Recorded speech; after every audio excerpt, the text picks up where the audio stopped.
السلام علیکم ورحمۃ اللہ وبرکاتہ نحمدہ ونصلی علی رسولہ الکریم وعلی آلہ وصحبہ اجمعین اما بعد۔ سب سے پہلے میں اللہ رب العزت کا شکر ادا کرتی ہوں اس بات پر کہ اس نے ہمیں یہ موقع فراہم کیا کہ ہم رمضان کی آمد کے موقع پر مل بیٹھ کر کچھ سیکھ سکیں، کچھ جان سکیں اور بہترین طریقے سے رمضان کی رحمتیں اور برکتیں سمیٹ سکیں۔ میں اردو کمیونٹی بحرین کی لیڈیز ونگز کی طرف سے آپ سب کا تہہ دل سے استقبال کرتی ہوں۔ اعوذ باللہ من الشیطان الرجیم۔ یا ایھا الذین آمنوا کتب علیکم الصیام کما کتب علی الذین من قبلکم لعلکم تتقون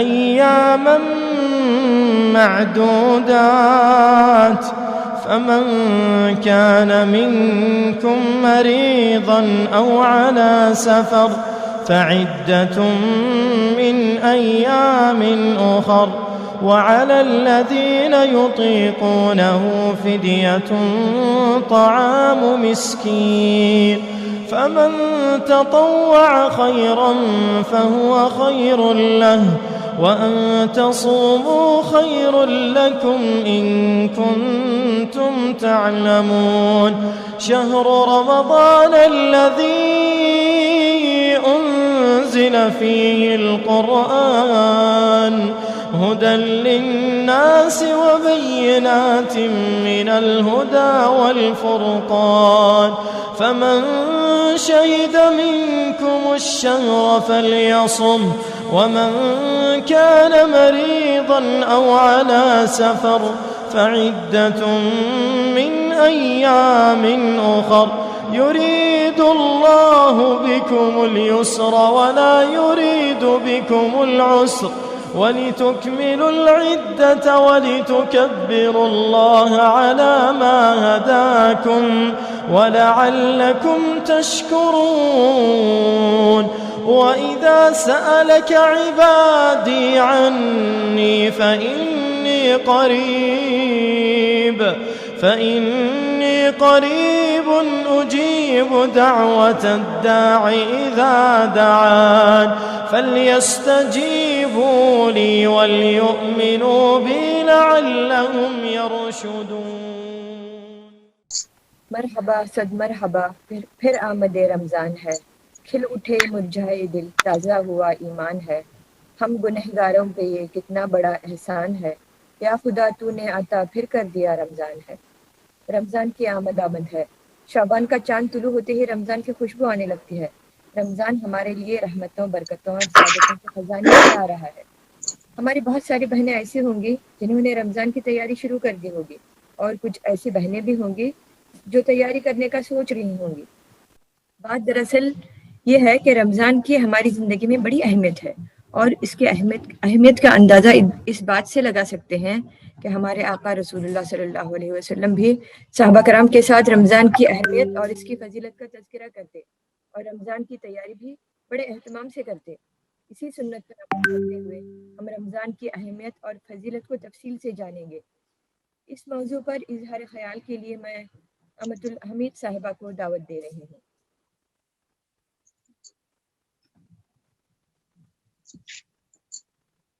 امت الحمید صاحبہ۔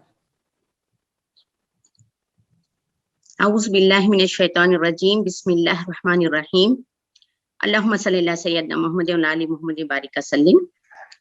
شہر رمضان، جی ہلو،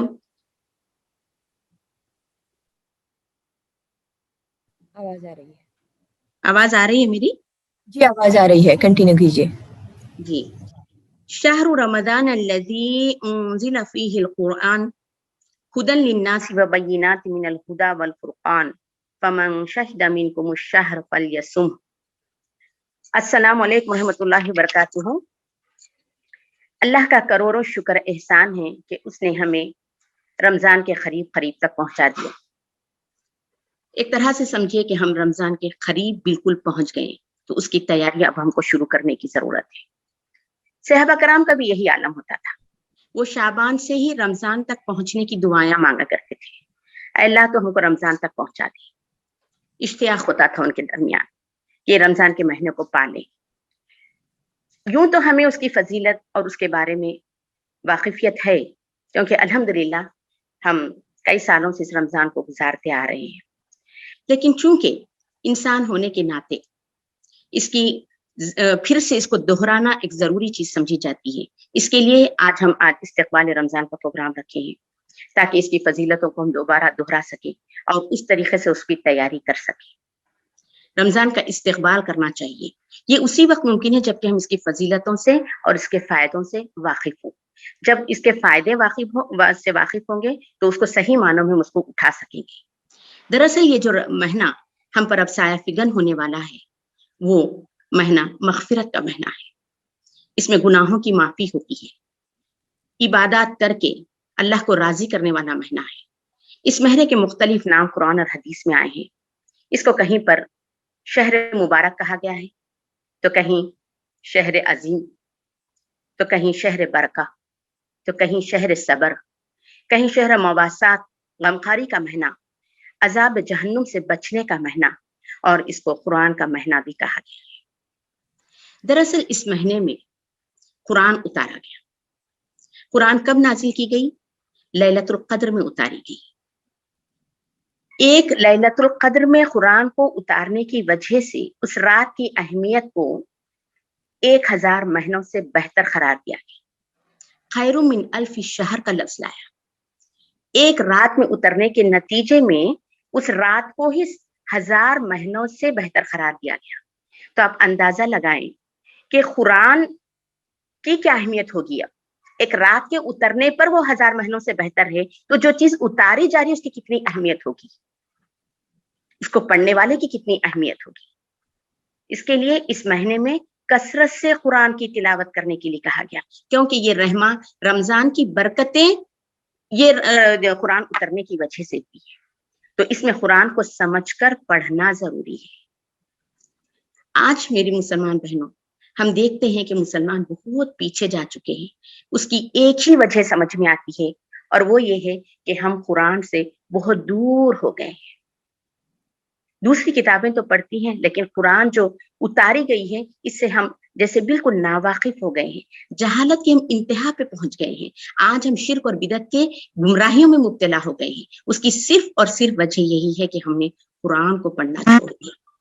قرآن کو سمجھ کر پڑھنے کی ضرورت ہے، اس کی تفسیر جاننے کی ضرورت ہے، قرآن ہم سے کہتا کیا ہے سمجھنے کی ضرورت ہے، پھر اس پر عمل کرنے کی ضرورت ہے۔ پہلے کے دور میں صحابہ کرام قرآن کو پڑھتے تھے، یہی وجہ سے ان کی ایک عزت تھی، ان کا ایک مقام تھا، رعب تھا، ایک دبدبا تھا۔ آج ہم ان ساری چیزوں سے محروم ہوئے ہیں، تو یہی وجہ ہے کہ ہم نے قرآن کو پس پش ڈال دیا۔ وہ معزز تھے زمانے میں مسلمان ہو کر، اور ہم خوار ہوئے تارک قرآن ہو کر۔ تو آئیے ہم عہد کرتے ہیں، چونکہ یہ استقبال رمضان ہو رہا ہے، ہم استقبال کرنے جا رہے ہیں رمضان کو، اور آپ جانتے ہیں کہ جب کسی چیز کا استقبال کرتے ہیں تو اس کی تیاری پہلے سے ہوتی ہے۔ کوئی مہمان آپ کے یہاں آ رہا ہے تو آپ پہلے سے تیاری کر رکھتے ہیں، نہ کہ اس کے آنے پر۔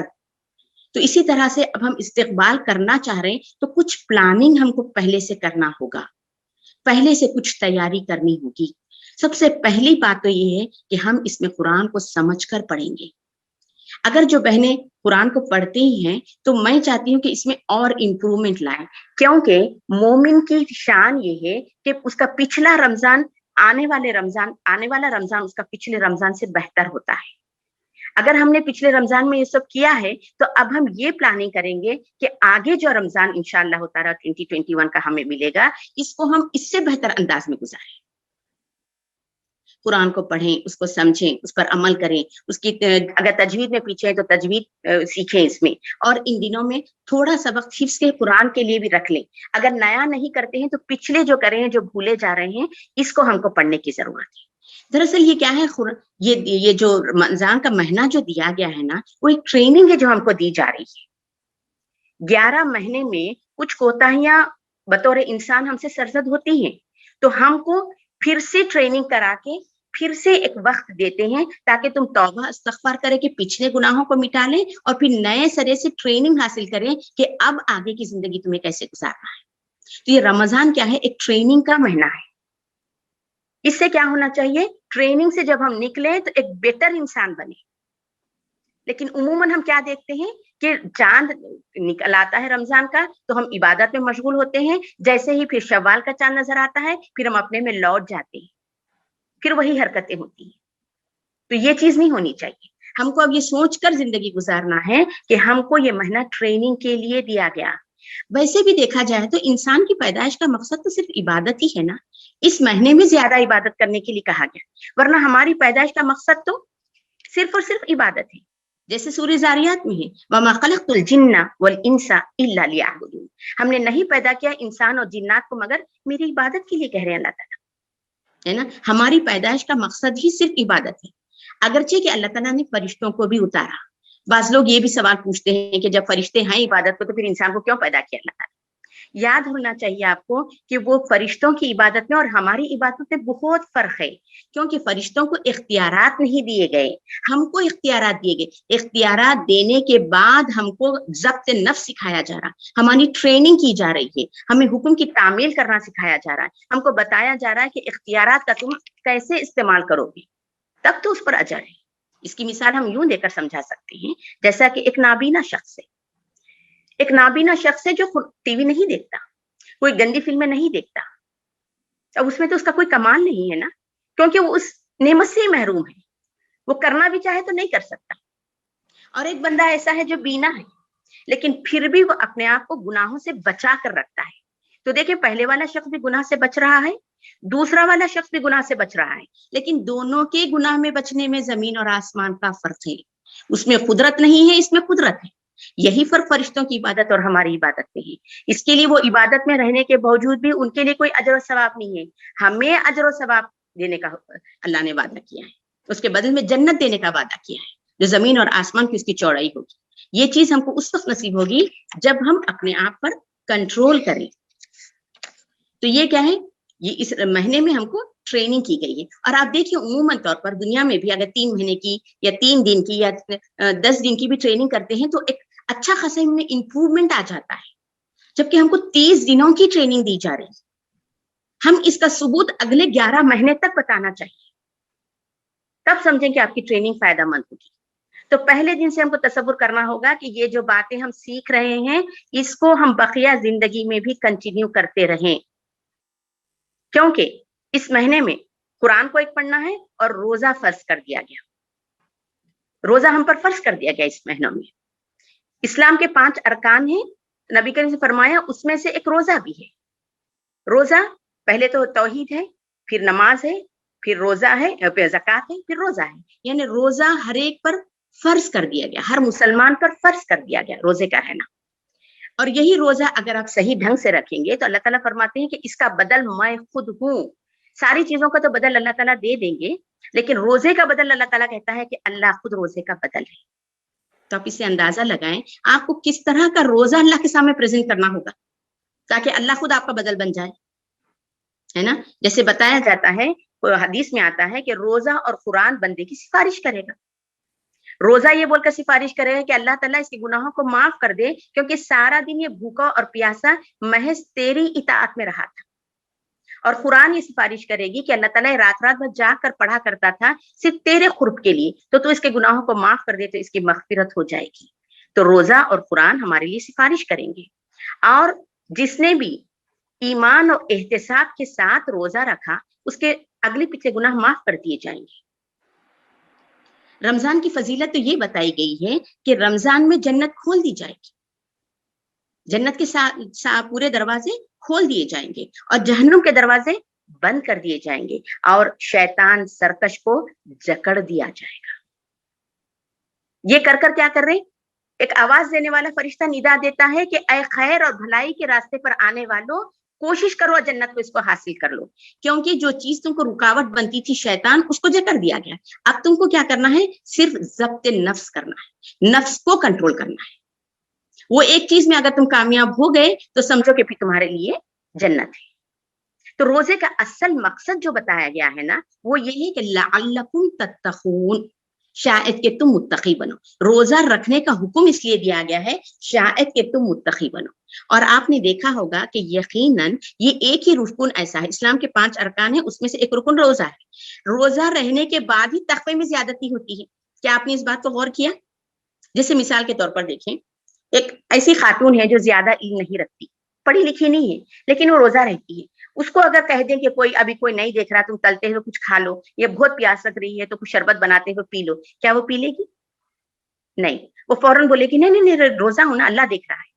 حالانکہ اللہ کو ہر وقت دیکھ رہا ہے، لیکن روزے میں یہ جو تصور ہے وہ گہرا ہو جاتا ہے. اسی لیے کہا گیا ہے کہ تقویٰ پیدا ہوتا ہے روزے کی وجہ سے. انسان کے اندر یہ شعور پیدا ہو جاتا ہے کہ میرا رب مجھے دیکھ رہا ہے. تقویٰ کیا ہے؟ تقویٰ اسی کو تو کہتے ہیں، ضبط نفسی کو تقویٰ کہتے ہیں. تقویٰ اس کو کہتے ہیں جس میں وہ کام کریں جس میں اللہ کی رضا شامل ہو، اس کام سے بچیں جس میں اللہ کی ناراضگی ہو، یا یہ تصور رکھیں کہ میرا رب مجھے دیکھ رہا ہے اور میں اپنے اعمال کے لیے ذمہ دار ہوں، اس کے سامنے اپنے اعمال کا جواب دہی کرنا ہے. یہ تصور ہی تو تقویٰ ہے، اور یہ روزے میں انتہا کو پہنچ جاتا ہے الحمدللہ. اور ایک چیز دیکھیں آپ، روزے میں اللہ نے طلوع آفتاب سے لے کر غروب آفتاب تک کچھ چیزیں منع کی ہیں، جو چیزیں عام حالات میں حلال ہیں، جیسے کھانا پینا اور مباشرت. ان چیزوں پر کنٹرول رکھنے کا حکم دیا ہے. اور الحمدللہ ہم دیکھتے ہیں کہ روزے میں سختی سے ہم اس کی پابندی کرتے ہیں. تو ذرا سوچیں، جو چیز وقتی طور پر حرام کر دی گئی اس کی تو اتنی حفاظت ہو رہی ہے، جو ہمیشہ کے لیے حرام کر دی گئی پھر اس کے بارے میں کیا خیال ہے؟ ہمیشہ کے لیے کیا حرام کر دیا گیا؟ غیبت ہے، چغلی ہے، برائی ہے، سود کھانا ہے، رشوت کھانا ہے، لوگوں کو برا کہنا ہے، لوگوں کے ساتھ جھگڑا کرنا ہے. یہ ساری برائیوں سے تو ہمیشہ کے لیے منع کیا گیا، تو پھر ہم ان صورتوں کے بارے میں کیوں نہیں سوچتے؟ تو روزہ دراصل ہم کو یہی بات کی تعلیم دیتا ہے کہ صرف رمضان تک مسلمان ہونا نہیں ہے، یہ ایک ٹریننگ ہے. بقیہ ساری زندگی بھی آپ کو حرام کاموں سے بچنا ہوگا، تب جا کر آپ کا روزہ صحیح ہوگا. دراصل روزے کا مقصد ایک تو تقویٰ ہے، اور دوسرا آپ دیکھیں حکم کی اتباع ہے. اس کی وجہ سے دیکھو، اب بتایا گیا ہے کہ رمضان میں افطار کا وقت بتایا جائے، اس وقت تک آپ کو افطار کر لینا ہے. اگر آپ اس کو ڈیلے کریں یہ سوچتے ہوئے کہ بھائی یہ تقوی کی زیادہ اعلیٰ نشانی ہے کہ میں دیر سے کھاؤں، کہیں میرے روزے میں کچھ فرق نہ پڑ جائے، تو روزہ آپ کا مکروہ ہو جائے گا. آپ کو حکم دیا گیا کہ روزہ جب کھولنا ہے جب ہی کھولیں، اور سحری میں حکم دیا گیا کہ اس وقت کھانا بند کر دیں تو بند کر دیں. تو یہ کیا ہوا؟ حکم کی اتباع ہوئی. یہی تو اللہ جانچنا چاہتا ہے کہ میرا بندہ میرے حکم کی اتباع کتنا کرتا ہے. جب ہم مسلمان بنتے ہیں یعنی اپنے آپ کو سبمٹ کر دیتے ہیں، اللہ کے حوالے کر دیتے ہیں، تو یہ صرف روزوں میں ہی نہیں ہے حکم کی اتباع، بلکہ تھرو آؤٹ دا لائف ہم کو اللہ کے حکم کی اتباع کرنا ہے. یہ ٹریننگ ہم کو دی جاتی ہے اس رمضان میں، اس مہینے میں ہم کو یہ ٹریننگ دی جاتی ہے. اگر اب ہم روزہ رہ رہے ہیں تو ہم کو کن کن چیزوں کا خیال رکھنا ہے، رمضان میں ہم کو کس قسم کی پلاننگ کرنا ہے، کیا کرنا ہوگا. سب سے پہلے تو ہم روزے سے ہی شروع کرتے ہیں کہ رمضان میں انشاءاللہ تعالی ہم تمام کو روزے رہنا ہے. اس کے بعد دوسری چیز کیا ہے؟ روزوں کے ساتھ ہی آپ دیکھیں نمازوں کا اہتمام کرنا ہے. رمضان المبارک میں روزے بھی رہنا ہے، نمازیں بھی پڑھنا ہے. عام حالات میں تو ہم دیکھتے ہیں کہ لوگ وقت پر نماز پڑھ لیتے ہیں، لیکن اکثر ایسا ہوتا ہے کہ رمضان المبارک میں روزہ رہنے کے بعد چونکہ ہمارا ٹائم ٹیبل صحیح سیٹ نہیں ہوتا، راتوں میں بلا وجہ جاگنے کی وجہ سے دن میں تھکاوٹ کا اظہار ہوتا ہے، تو ہم سو جاتے ہیں. یہاں تک کہ اکثر ایسے ہوتا ہے کہ نمازیں ہماری ضائع ہونے لگتی ہیں رمضان المبارک میں. عام دنوں میں تو آپ وقت پہ پڑھ رہے ہیں، لیکن روزہ ہے، اکثر بھی کہتے ہیں اچھا بچہ سو گیا، روزہ ہے نا، چلو کوئی بات نہیں، سو گیا. اس کی اثر جا رہی ہے، اس کی مغرب جا رہی ہے. یہاں تک کہ بعض وقت ایسے ہوتا ہے کہ وہ اٹھتا ہی مغرب کے وقت پر ہے، افطار کے ٹائم پر. ہم کو ری شیڈیول کرنا پڑے گا، پھر سے ہم کو ایک نیا پیٹرن ٹائم ٹیبل کا بنانا ہوگا کہ نہیں اب ایسے نہیں کریں گے. آپ کو معلوم ہونا چاہیے میری بہنوں، اللہ کی بہت بڑی رحمت ہے کہ ہم کو اللہ نے یہ موقع دوبارہ عنایت کیا، ورنہ آپ دیکھیں دنیا میں کتنے لوگ اس رمضان کے آنے سے پہلے گزر گئے. کیا آپ نہیں جانتے اس بات کو؟ کیا ہم خوش نصیب نہیں ہیں اس معاملے کہ اللہ نے ہمیں ایک اور موقع عنایت کیا؟